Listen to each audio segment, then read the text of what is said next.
Okay, so hey everyone in Lisbon. Yeah. So some of you guys just straight up, you may be wondering why Significa chose an intern to give this talk. But well, hold up, I'm no longer an intern. So just let you know, so I started at Significa while I was still in college by doing a curricular internship. And it was kind of funny because out of all of the places that I emailed begging for an internship, Significa was actually the only reply. And so some may call it fate, but I rather call it luck. And by the end of it, I was proposed a professional internship. And those were definitely 9 months filled with lots of laughter and fun, also many lessons, learnings, and hard work for sure. And by the end of it, it was clear to both sides that we were willing to let go of the relation that we had built together. And so today I can say, hello, my name is Elisa, and I'm a designer at Significa. Okay. If you know nothing about Significa, I'll put it to you very briefly. So Significa is an agency with a focus towards design-led digital products. And it was founded in 2016. And since then, dozens of people have passed by. And I think we can all say and agree that Significa is what it is today due to all the people that are part of this history. And we cherish that wholeheartedly.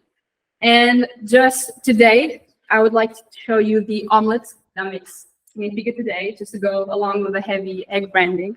And it's definitely more of an ostrich egg kind of omelet rather than your usual everyday breakfast one.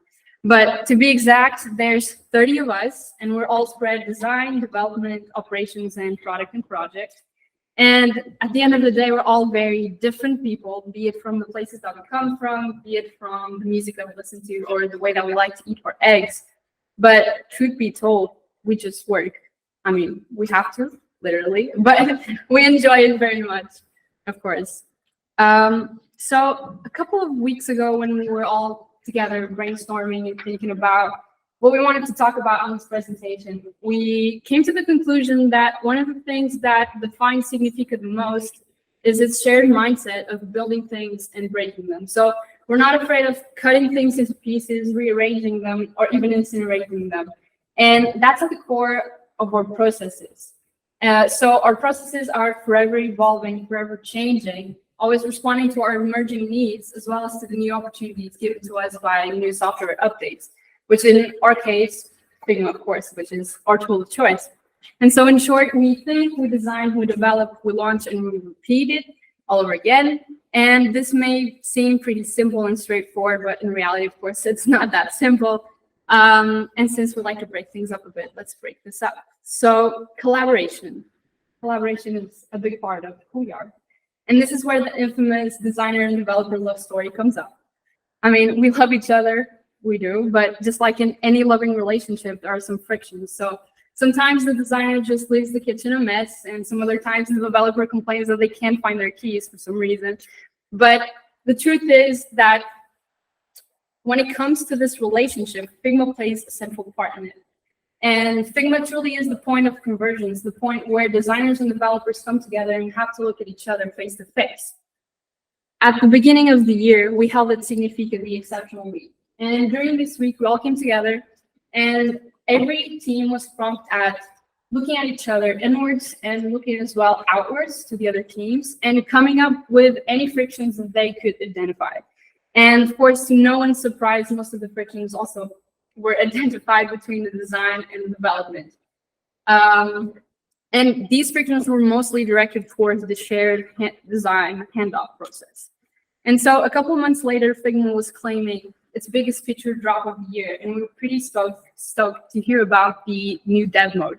So although being mainly directed towards developers, hence the name dev mode, I would say that its benefits touch both teams. So for designers, it gave us the ability to just signalize designs as ready to be implemented, as well as to add insightful details such as descriptions and links to our designs. And when it came to developers, it gave them the ability to navigate designs in much more of an easier way, truly. And other than the dev mode, I would say that the variables also presented themselves as a massive new feature.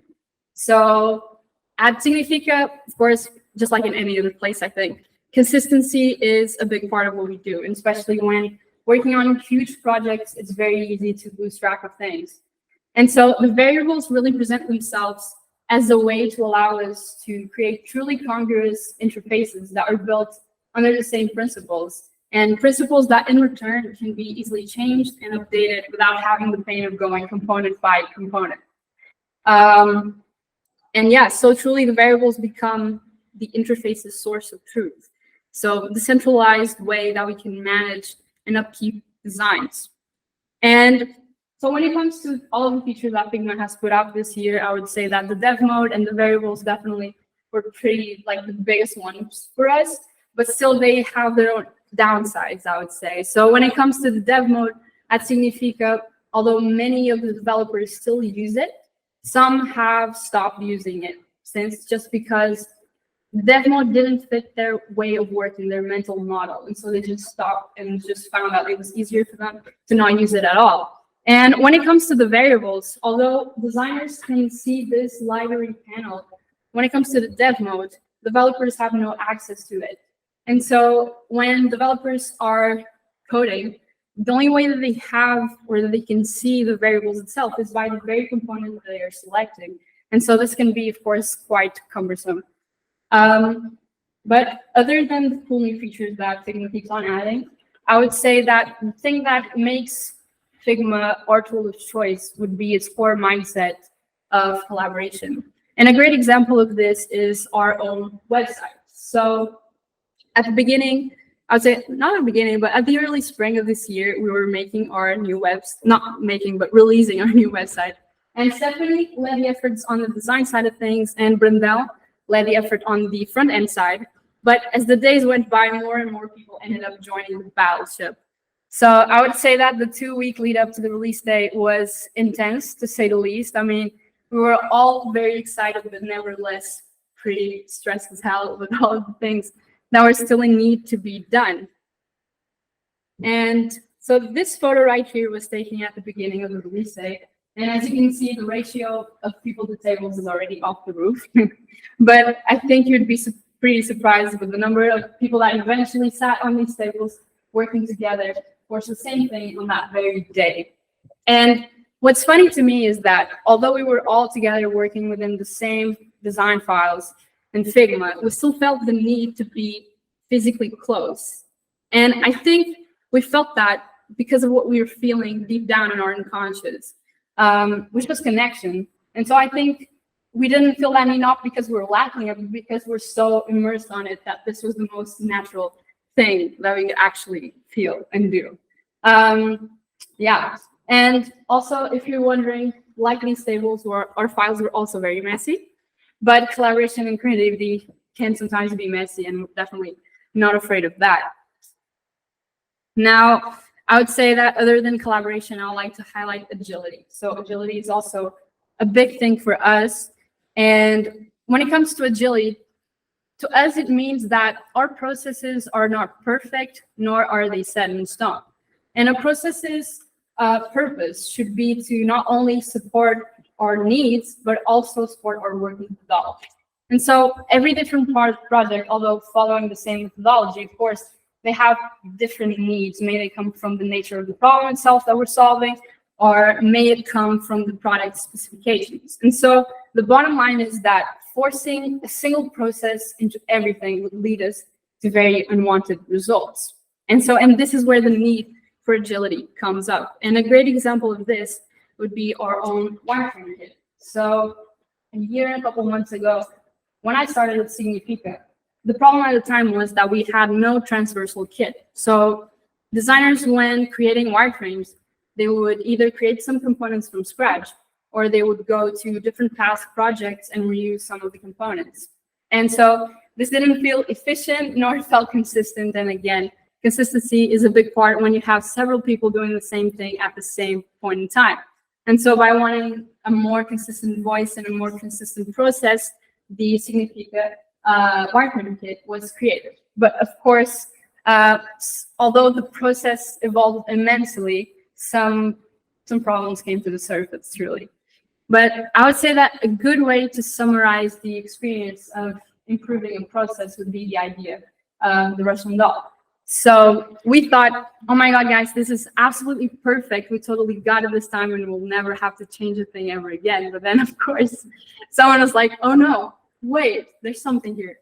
And so one time we were using our wireframe kit and someone was like, guys, is that a Russian doll? And it certainly was, figuratively speaking. What we found was that although the process evolved immensely and it was far more efficient and consistent, clients still focus too much on the design side of things instead of the functional side of things. And so that led us into transforming our whole wireframe kit into a dummy wireframe kit. And as you can see, we're not afraid of using Comic Sans. I mean, hashtag free Comic Sans. But yeah, and since we started using our dummy wireframe kit, we already found some other couple of Russian dolls, but we've come to accept that this is part of the process's nature. I mean, that is forever evolving and forever changing. And so this is where Figma comes in handy as well. So without Figma, we wouldn't be able to be constantly changing. Of course, like if our tools didn't allow us to think, how could we be able to do it? And this is where Figma's, let's say, it's good balance between efficiency and versatility comes into play. When it comes to efficiency, I would say that Figma's key points are probably its fast-paced nature as well as its average learning curve. But more than that as well, it has its cool new features that keeps on adding and saves us a lot of time, just like the new wrap direction and auto layout, or even the text phrase line alignment. It's pretty cool. But I would say that for me, my favorite things have to be shortcuts. I mean, if you're like me, shortcuts are life, and you can't live without shortcuts. I love them so much. So I'd like to share with you a couple of my favorite ones. So this is the key alignment. And if you don't know it, you should, because I use it every 2 seconds. And so whenever you want to align an element in relation to another element or in relation to a frame itself, just use these keys and it's great. Another one is the element resizing. I also use this one a lot and it also saves me lots of time. So instead of having to go to the right side panel and having to input certain values, all you can do is just use the keys and quickly change it and see the values that we're changing. And the last one that I have for you is not one that I use as much, but for me, if you're like me, like just doing something that you can do with a shortcut and not doing it and instead having to go to the side panel, it's like a pain. And so anything that I can do with a shortcut, it will be good and I'll be happy with it. And so if I can align my text with just keys, it's pretty cool. And so with this shortcut, you're able to shift between all of the alignments of the text, so right, left, and center. And when it comes to versatility, I would say that Figma truly is a testament of boundaryless. And so at Significa, we believe that the tools that we use should not shape us. Instead, we should shape our tools to our needs. And a great example of this I would like to highlight is illustration. So if you're not familiar with Significa projects, illustration is a big part. And so Fred is a designer, but although despite of that, he has to be one of the most talented illustrators I know. And I think you'd be quite surprised to know that he has done most of Significa's illustrations, and nearly all of them have been done within Figma. And so I think that's quite exciting and amazing. But truly, one thing that we also share at Significa is that if we can do it in Figma, we will do it. We won't even think twice. And so in college, I was taught using Adobe Creative Suite software, but even myself, like I've been using Figma for a year and a couple of months, and if I can do it in Figma, I will. It's just a pain to go somewhere else when you can do it in Figma. I mean, I don't know if you are in with me on that one. And yeah, cool. Yeah, and so apart from that, I think not only is something that we share when it comes to work, but we also share it when it comes to other things. So when it comes to the many things that oneself could possibly do, and I have a couple of examples of that. So this is one of Brandemo's latest tattoos, and you can imagine that it was done within Figma. Also, last summer when we were planning our new terrace at the office, Teresa built its blueprint as well using Figma. And lastly, one thing that you should know about us is that a couple of months ago, we were pretty obsessed with playing Macaninha. And Macaninha is a traditional Azorian board game. And so when Fred, Stephanie, and Furtado went outside to Barcelona, they couldn't bear the feeling or the thought of not being able to play it. And so what they did was they created their own digital board so that they could play while they were out of town. Yeah, and they succeeded. It looks amazing. And so with all of this that I just said, I can come up to this question and ask you this very one. So is Figma just a tool? I'm pretty sure that all of you will have your own answers to this, but I can say that taking into account my experience, I would say yes, Figma is a tool, but maybe if you want to be a bit cheeky, I would say that Figma can also be a lifestyle. Yeah, and so just to finish off, I just have one more thing to show you. And so last week I went around the office and I asked some of my teammates their own answer to this question, and I have a video to show you just next. But before I do that, I just want to say a big thank you to Layers for having us. Also a big thank you to my lovely teammates at Significa for all of the love and support. And also shout out to Manel that has done this beautiful design presentation. And lastly, thank you guys for staying till the end and for not throwing eggs at me. I appreciate that. Okay, so enjoy. I hope this works. Oh, wait, it was working. Hey everyone, come on in.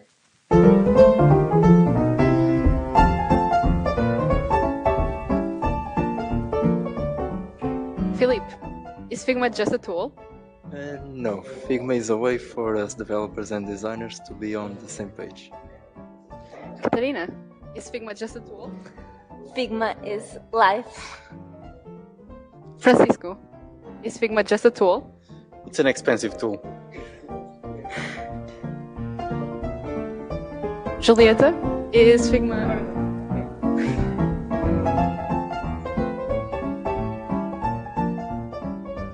Stephanie, is Figma just a tool? No, Figma is a place where I can get inspired. Teresa, is Figma just a tool? Yes. Inez, is Figma just a tool? But what is Figma? Well, the lesson here is that Figma can be anything you want it to be. Bye-bye.